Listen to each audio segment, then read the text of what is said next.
October Baruipur police জেলার জয়নগর থানা এলাকায় 10 বছরের এক নাবালিকার মর্মান্তিক মৃত্যুর ঘটনা ঘটে। তাকে ধর্ষণ করে শ্বাসরোধ করে খুন করা হয়। মেয়েটির পরিবারের তরফে ঘটনার দিন সন্ধেবেলা একটু রাতের দিকে মেয়েটির টিউশন থেকে বাড়ি ফেরেনি এই মর্মে একটি অভিযোগ দায়ের করা হয়। সেই অভিযোগ পাওয়ার 4 ঘন্টার মধ্যে সেই রাতেই আমরা 19 বছরের এক স্থানীয় যুবক মোস্তাকিন সর্দারকে গ্রেফতার করি, যে জেরায় ধর্ষণ এবং খুনের কথা স্বীকার করে নেয়। এই মোস্তাকিনের বয়ান অনুযায়ী আমরা সেই রাতে স্থানীয় একটি ধানক্ষেত থেকে নাবালিকার মৃতদেহ উদ্ধার করি। পশ্চিমবঙ্গের তদন্ত ইতিহাসে এটা নজিরবিহীন রায়। কোন ধর্ষণ এবং খুনের মামলায় মাত্র 62 দিনের মধ্যে অভিযুক্তকে দোষী সাব্যস্ত করে তার প্রাণদণ্ড, এটা পশ্চিমবঙ্গে আগে ঘটেনি। This is unprecedented in the history of this state. দেশের অন্যত্র কোথাও ঘটেছে কিনা, ঘটলে কতগুলো ঘটেছে, এত দ্রুত বিচার বা আদৌ ঘটেছে কিনা সেটা আমরা চেক না করে, ভেরিফাই না করে বলতে পারবো না।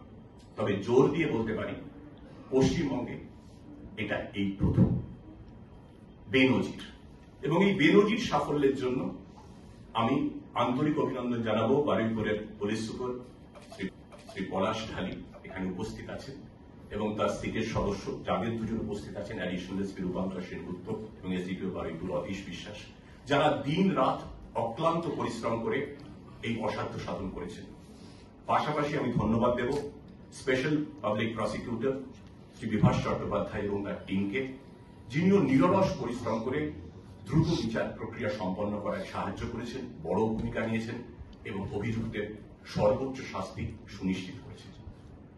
শুরুতে যেটা বলছিলাম, আমাদের একটাই লক্ষ্য ছিল এই মামলায়, যে নির্যাতিতা এবং তার পরিবারের দ্রুত ন্যায় বিচার সুনিশ্চিত করতে একত্রে সম্মিলিতভাবে সর্বশক্তি প্রয়োগ, সেটা আমরা করতে পেরেছি।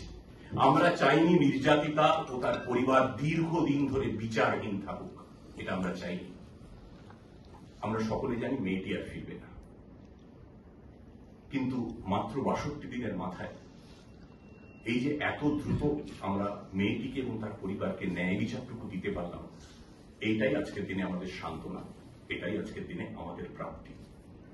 মেয়েটির পরিবারকে, বিশেষ করে তার বাবা মাকে আমাদের তরফ থেকে আন্তরিক সমবেদনা জানাচ্ছি, এবং সঙ্গে এটাও জানাচ্ছি ভবিষ্যতে যে কোনো প্রয়োজনে পরিবারের পাশে রাজ্য পুলিশ আছে এবং থাকবে।